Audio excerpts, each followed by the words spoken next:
నమస్కారం, city news కి స్వాగతం. ముందుగా ముఖ్యాంశాలు.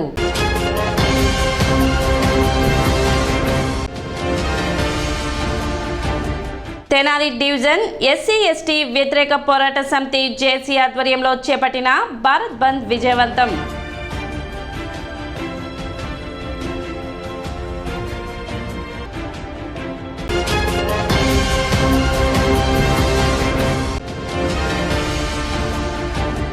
విద్యుత్ సమస్యల పరిష్కారంలో భాగంగా విద్యుత్ శాఖ ఆధ్వర్యంలో విద్యుత్ అదాలత్ ఏర్పాటు.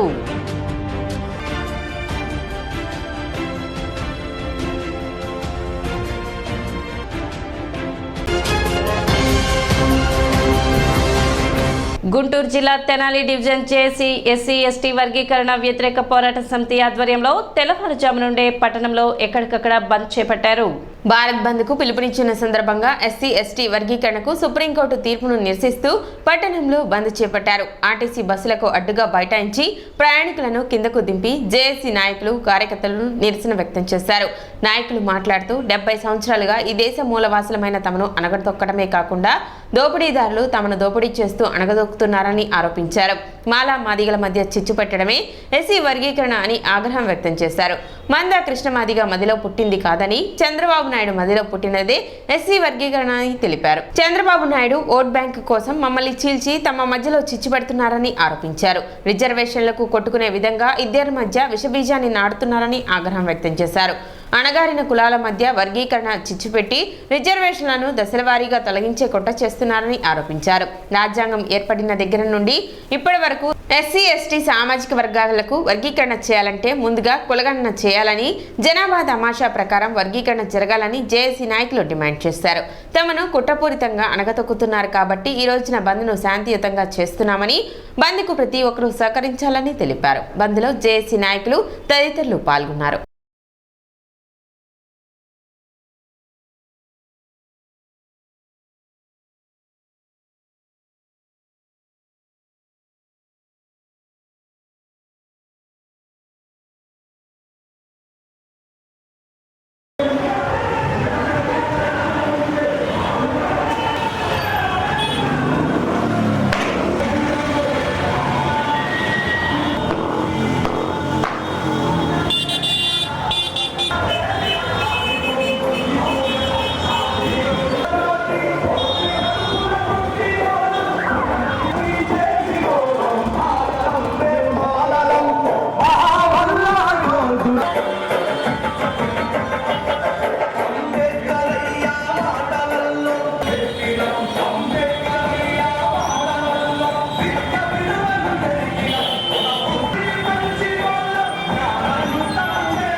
బంద్ ఎందుకు పాటించాల్సి వస్తుందంటే ప్రతి సామాన్య ప్రజలకు కూడా తెలియాలి.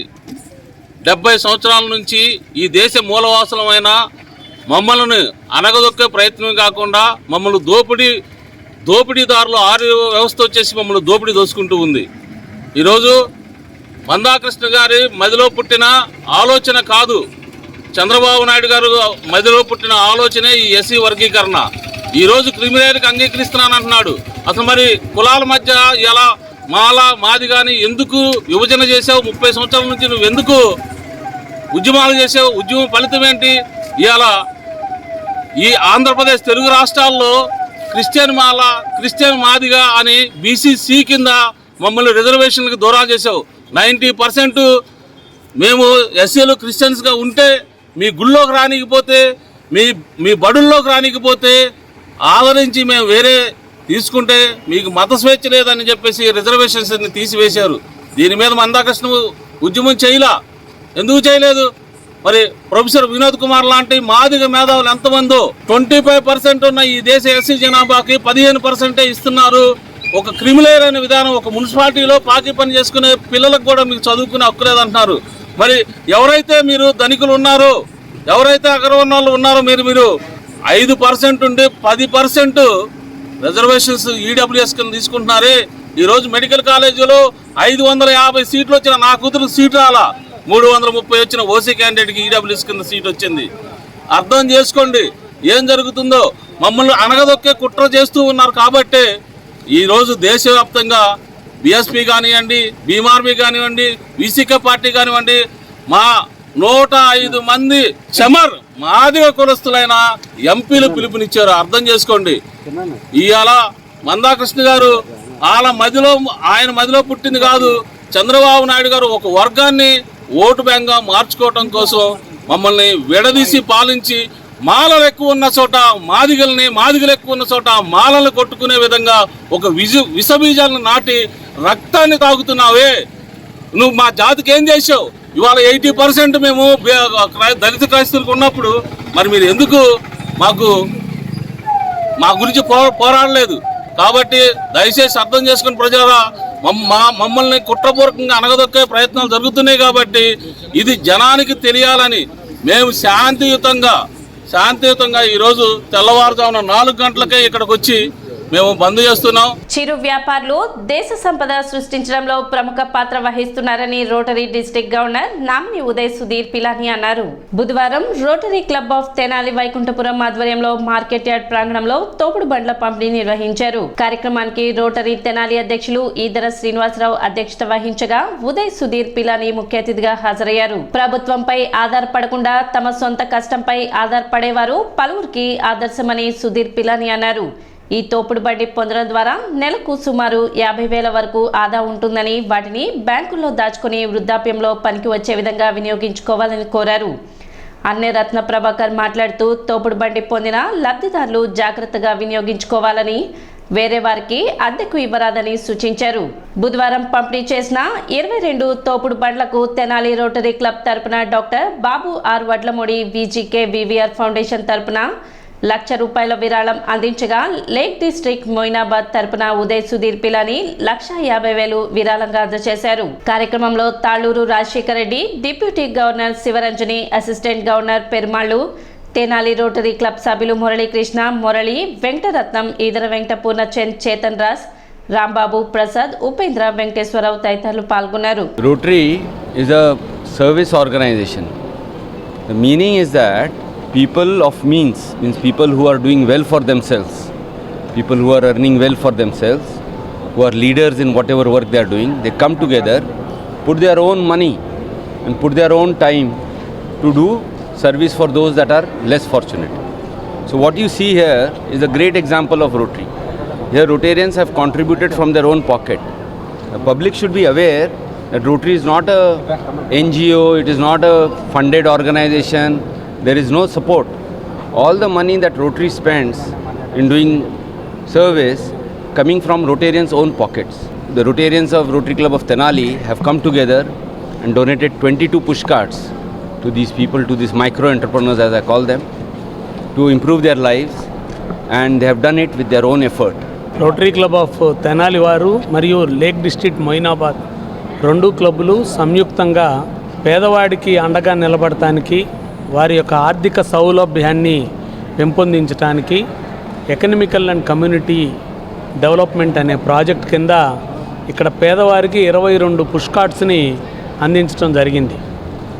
ఎవరైనా కానీ ఒకళ్ళు ఆ పుష్ కార్ట్స్ని వాళ్ళ యొక్క వ్యాపారం చేసుకోవటానికి, చిరు వ్యాపారి ప్రతి నెల అద్దె చెల్లిస్తూ, ప్రతిరోజు అద్దె చెల్లిస్తూ వాటిని నడుపుకోవడం జరుగుతుంది. అలాగా పేద వర్గాల్లో వారిని గుర్తించి ఈ రోజున వారికి పుష్ కార్ట్స్ అందించడం జరిగింది. ఈ పుష్ కార్ట్ వలన ప్రతి ఒక్క కుటుంబం ప్రతి నెల 2 నుంచి 3,000 రూపాయలు వారు కట్టాల్సిన అద్దెని మిగిలించుకొని వారి యొక్క కుటుంబ ఆర్థిక స్వావలంబనం కోసం దీన్ని ఉపయోగించుకోండి. ఉదయ్ పిలాని గారు విచ్చేయడం చాలా సంతోషకరంగా ఉంది. మా తెనాలి రోటరీ క్లబ్కి ఉదయ్ పిలాని గారు 22 పుష్ కార్డ్స్ డొనేట్ చేసి కొన్ని జీవితాలు నిలబెట్టడం జరిగింది. మాకు ఇక ఫ్యూచర్లో కూడా ఉదయ్ పిలాని గారు మేము కలిసి కార్యక్రమాలు చేస్తామని చెప్తున్నాను. మా రోటరీ సభ్యులందరి తరపున ఉదయపిలాని గారికి శుభాకాంక్షలు తెలియజేస్తాను. రైతులు తప్పనిసరిగా ఈ పంట నమోదు చేయించుకోవాలని మండల వ్యవసాయాధికారి ప్రేమ్సాగర్ వెల్లడించారు. రైతు సేవా కేంద్రాలలో రైతులు వివరాలు అందజేసి సిబ్బంది చేత ఈ పంట నమోదు చేయించుకోవాలని సూచించారు. ఆగస్టు నెల చివరికల్లా ఈ పంట నమోదు చేయించుకోవాలని కోరారు. అదేవిధంగా కౌలు రైతు కార్డు రాని రైతులు ఇంకా ఎవరైనా ఉంటే గ్రామ రెవెన్యూ అధికారిని సంప్రదించి కార్డును పొందాలని సూచించారు. డిఏపి రైతు సేవా కేంద్రాలలో అందుబాటులో ఉందని ఏవో ప్రేమ్సాగర్ తెలిపారు. రైతు భరోసా కేంద్రాలను రైతు సేవా కేంద్రాలుగా పేరు మార్చున్నారు. దాదాపు నెల రోజులైంది మార్చి. ప్రతి రైతు సేవా కేంద్రంలో మా వ్యవసాయ సహాయకులు ఉన్నారు.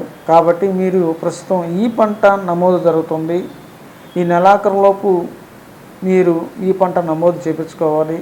కాబట్టి రైతులు ఎవరైనా మిగిలి ఉంటే ఈ క్రాప్ చేయించుకోకుండా దాదాపు 50% దాకా ఈ పంట నమోదైంది, ఇంకా 50% కావాలి. కాబట్టి రైతు సోదరులందరూ మా రైతు సేవా కేంద్రానికి వచ్చి మీరు ఈ పంట నమోదు చేసుకోవాల్సిందిగా కోరుతున్నాం. తర్వాత ఇంకా ఎవరికైనా కౌలు రైతులు కార్డులు రావాలి అనుకుంటే మీరు ఆ గ్రామ రెవెన్యూ అధికారి దగ్గరికి వెళ్ళి మీరు కార్డు CCRC కార్డు పొందవలసిందిగా రైతు సోదరులను కోరుకుంటున్నాం. కాబట్టి రైతు సోదరులందరూ తగు జాగ్రత్తలు వహించి నీటిని సమర్థవంతంగా ఉపయోగించి పంటను కాపాడుకోవాల్సిందిగా రైతు సోదరులను కోరుకుంటున్నాం. ఇప్పుడు ఒక చిన్న విరామం.